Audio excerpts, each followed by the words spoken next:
I'd go far as saying the GameCube is the best cube-shaped electronic device with a handlebar of all time. With it came the launch title that put Luigi back into the spotlight once more after nearly a decade since Mario was missing. Finally, he'd have a game bearing his name and one that had him busting booze with a literal vacuum. Overall, it was a huge departure from the platforming roots the Mario series had become so well known for, and the GameCube would only continue to cement the versatility of Nintendo's cast of characters. Nearly 2 decades later, and we're returning to the mansion once again at the tail end of the 3DS's lifespan, in what is a surprisingly updated and modified version from developer Grezzo. This updated version includes new visuals, quality of life improvements, and even a couple of other surprises that make the trip worthwhile for both fans of the original and newcomers alike. Luigi's ghastly tale is a fairly simple one, and it begins after winning a mansion from a contest he never entered. Soon after, he heads over to the mansion to meet up with Mario, only to discover his brother isn't anywhere to be found. Mario! This isn't to say the mansion is empty though, because soon enough Luigi finds himself fending off ghoulish spirits with a tricked out vacuum. After acquiring the Poltergust 3000 from Professor Egad, Luigi discovers his brother has been captured by King Boo, and must rid the mansion of booze, ghosts, and other foul creatures to save him. This classic tale and formula haven't changed in the 3DS version of the game. You'll still clear each room of its spooky inhabitants just as you did on the GameCube, but with some quality of life improvements that make the game a tad more enjoyable to play. Most notably, coins now take longer to vanish when hit by ghosts or when made flat by those pesky trapdoors. In the original GameCube release, the animation for those trapdoors squashing you, in general, would take longer than your coins would even stick around for. Making use of both screens of the 3DS, the Game Boy Horror, Professor Egad's communicator and radar for invisible boos, is now assigned to the bottom touchscreen. It can now also be controlled with the gyroscope or even with the nifty touch controls on the bottom screen. Even more unique to this release of the game though is local co-op. However, the second player isn't taking control of Toad or Professor Egad. No, instead they take control of an abomination known as Luigi, which is some sort of green goo clone of Luigi that I honestly believe is some sort of eldritch horror not fit for a Nintendo game, but here we are.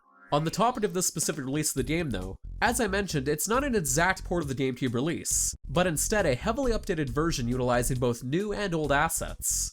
Even right from the start of the game, the design of the mansion has been slightly tweaked from the original GameCube release. Most opinions of the aesthetic changes will be pretty different from person to person, but I honestly think Grezzo did an incredible job with the new assets. The opening glimpse of the mansion is more imposing and dark compared to the original release, while lit areas within the mansion have a warmer color palette overall. But not everything is for the better. Most notably, the frame rate tends to drop well below 30 FPS at times, and there are some additional load times between areas or events. Overall though, Luigi's Mansion looks fantastic on 3DS, especially in person. The new aesthetic updates and texture work still looks solid and comparable to the original GameCube release.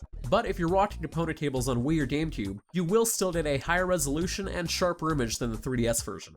But if your 3DS supports it, this version of Luigi's Mansion now also boasts Stereoscopic 3D. It never does really anything too crazy with the effect, but the added depth of field in the opening scenes and other areas of the game is a nice touch.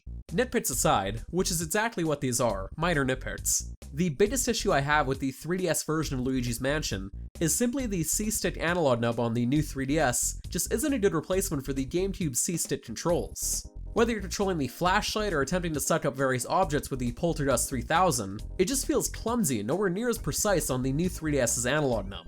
It's even worse on the older 3DS models without the analog nub, as these controls are instead assigned to the D-pad, so you'll have to take your thumb off the left analog stick and stop moving to use the Poltergust 3000 or flashlight. If you're playing on the older 3DS, I highly recommend using the Circle Pad Pro if you have access to it. You'd think the simple solution would be to use gyroscope aiming, like you do with the Game Boy Horror. Oddly enough though, it's not an available control option for either the flashlight or Poltergust 3000. Some technical and control issues aside, I still think the 3DS version of Luigi's Mansion is a solid option for newcomers, or for people looking to revisit this GameCube classic.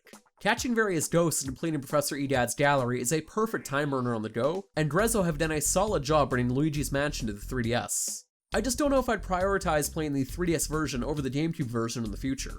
But for more written reviews, news, original features, and more, be sure to head on over to Destructoid.com.